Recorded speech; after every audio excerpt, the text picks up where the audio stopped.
सभी को नमस्कार। आज हम डिस्कस करेंगे पुरानी पेंशन केस के अपडेट्स के संबंध में कि जो पुरानी पेंशन को लेके जो केस हुआ था माननीय उच्च न्यायालय में, उसको लेके क्या अपडेट है। उस शुरू से लेके अभी तक का पूरा अपडेट आपको दिया जाएगा। तो आइए शुरू करते हैं। सबसे पहले नोटिफिकेशन इशू हुआ था सितंबर 2003 में। तो जो रिक्रूटमेंट प्रोसेस हुआ उससे पहले जो नोटिफिकेशन सितंबर 2003 में इशू हुआ, उसके बाद में रिक्रूटमेंट प्रोसेस स्टार्ट हुआ।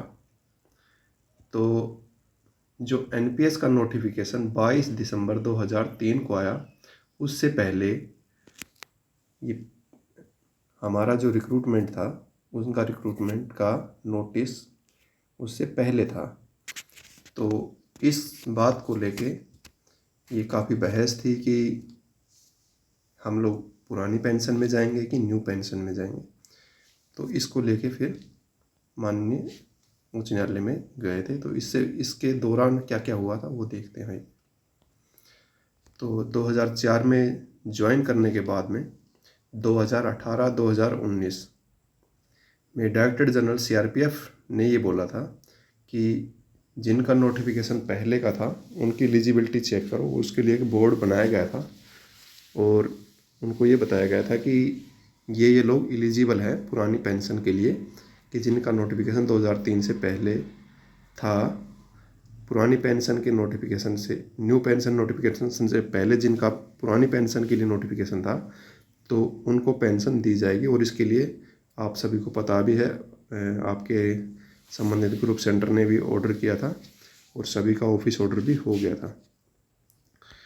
उसके बाद क्या हुआ कि 17/2/2020 को department of pension and training ने एक ऑफिस मेमोरेंडम निकाला, जिसमें क्या कहा कि 1/1/2004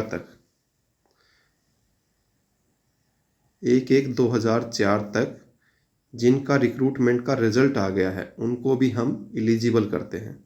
पहले कौन एलिजिबल थे? 1/1/2004 तक जो लोग ज्वाइन कर लिए थे। परंतु अभी कौन एलिजिबल हो गए? कि जिनका 1/1/2004 तक जिनका रिजल्ट आ गया था। तो सरकार ने इतना कह के बाकी लोगों को, नोटिफिकेशन वाला जो मैटर था उसको डिस्कस नहीं किया और उनको छोड़ दिया, उनको न्यू पेंशन स्कीम में ही डाल दिया।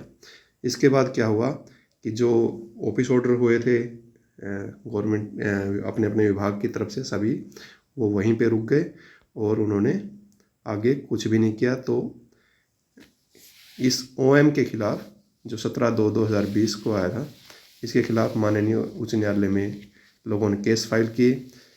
4703 लोगों ने केस फाइल किया और जिनको माननीय उच्च न्यायालय ने कहा कि इनको पुरानी पेंशन का लाभ दिया जाए, जिनका नोटिफिकेशन पुरानी नई पेंशन के नोटिफिकेशन से पहले का नोटिफिकेशन है, जिनका 2003 का नोटिफिकेशन है, उनको इसका लाभ दिया जाए।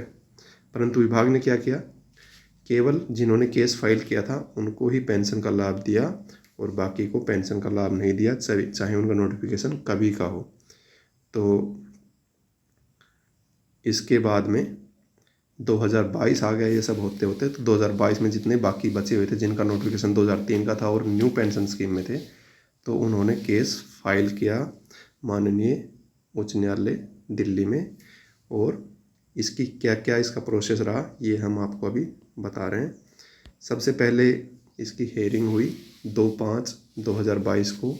नोटिस इशू हुआ डिपार्टमेंट को टाइम दिया गया। फिर नेक्स्ट डेट हुई 8 अगस्त 2022 की। इसमें हेयरिंग हुई, कोर्ट ने सुना और आर्गूमेंट हुआ। तो उसमें कोर्ट ने कहा कि सभी लोग आएँ, 1 दिसंबर 2022 को आएँ। उस जितने भी पेंशन रिलेटेड जितने भी केस हैं सभी को एक साथ कर दिया और सभी की हेयरिंग उस डेट को रख दी गई। 1 दिसंबर 2022 को इसकी हेयरिंग हुई और उसमें जजमेंट रिजर्व हो गया। जजमेंट रिजर्व का मतलब सुनवाई कंप्लीट हो गई और जजमेंट आना बाकी था। तो जजमेंट आया 11 जनवरी 2023 को और ओबियसली फेवर में डिसीजन आया और डिपार्टमेंट को 8 वीक का समय दिया गया कि इनको भी पुरानी पेंशन का लाभ दिया जाए। और इसमें मैं माननीय उच्च न्यायालय का जो ऑर्डर है उनका एक लाइन जो उन्होंने इसमें लिखा वो इसमें मैं मेंशन किया हूँ, आप इसको पढ़ सकते हैं। Old pension scheme shall not only be applicable in the case of petitioners herein but all the personal of CAPF at large. मतलब ये है कि पुरानी पेंशन केवल उनको ही लागू नहीं होगी जिन्होंने केस किया, बल्कि उन सबको लागू होगी जो CAPF के मेंबर हैं, कि सब CAPF के जितने भी कार्मिक हैं सभी को पुरानी पेंशन का लाभ दिया जाए, क्योंकि ये आर्मर्ड फोर्सेज है, ये माननीय उच्च न्यायालय ने बोला था। तो इतना केस जीत गए और इसके बाद में यहीं पे नहीं, उसके बाद क्या हुआ, DOPT ने अपना जो 17/2/2020 का OM जो निकाला था उसको कैंसिल करके नया OM लेके आए 3/3/2023 का। इसमें उन्होंने जो नोटिफिकेशन बेस के ऊपर जो थे उनको अलाउ कर दिया, परंतु CAPF को अभी भी अलाउ नहीं किया। तो इसको लेके फिर बाद में आगे बताएंगे कि क्या हुआ। ये 27/6/2023 को हम लोगों ने, कि हमारा 8 वीक का समय पूरा हो गया था, तो हमने डिपार्टमेंट को हमारे एडवोकेट ने नोटिस दे के बोला कि इसको लागू कीजिए। तो इसी दौरान 6 जुलाई 2023 को विभाग क्या है सुप्रीम कोर्ट में जाते हैं और बोलते हैं कि वो जो पुराना जो ऑर्डर था दिल्ली हाई कोर्ट का उसके ऊपर स्टे लेने के लिए लोग वहाँ पे गए, परंतु वहीं पे उन्होंने भी ये बात बोली और हमारे एडवोकेट्स ने भी इस बात को डिफेंड किया कि जो OM है वो उसको लागू रहने देना चाहिए, कि नोटिफिकेशन वाला जो मैटर है उसको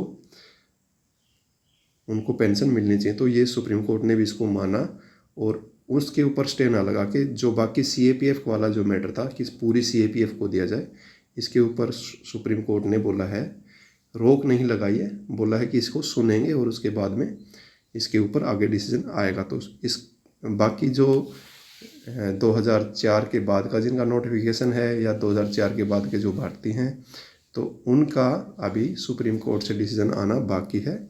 तो उनका अभी लंबा चलेगा मतलब सुप्रीम कोर्ट का डिसीजन, माननीय उच्चतम न्यायालय का डिसीजन उनका आना भी बाकी है। तो जिनका नोटिफिकेशन 2003 का था तो उनके लिए रास्ता साफ हो गया सुप्रीम कोर्ट से भी। उसके बाद में 22/7/2023 को contempt of the court case file किया गया, डिपार्टमेंट को टाइम दिया गया और 4 दिन बाद इसकी हेयरिंग हुई 26/7/2023 को और इसमें डिपार्टमेंट को टाइम दिया गया 20/9/2023 की नेक्स्ट हेयरिंग में डिपार्टमेंट ने आगे बोला कि हम 31 दिसंबर 2023 तक इसको लागू कर देंगे। तो ये आश्वासन अभी विभाग की तरफ से मिला है और इसमें नेक्स्ट हेयरिंग की डेट है 21 मार्च 2024। अगर जब तक लागू नहीं होता है तो होगा ये हेयरिंग, अन्यथा नहीं होगा। इससे पहले ही आपको GPF नंबर और आपका ओल्ड पेंशन का ऑर्डर मिल जाएगा। तो अब ये संभावना है कि अक्टूबर तक आपको आपका ऑर्डर मिल जाएगा और दिसंबर तक GPF नंबर मिल जाएगा। तो संभावना है पूरी कि ये इसका हो जाएगा दिसंबर तक। अगर नहीं होता है तो 21 मार्च 2024 को इसकी नेक्स्ट हेयरिंग माननीय उच्च न्यायालय दिल्ली में होगी। सभी को बहुत बहुत धन्यवाद।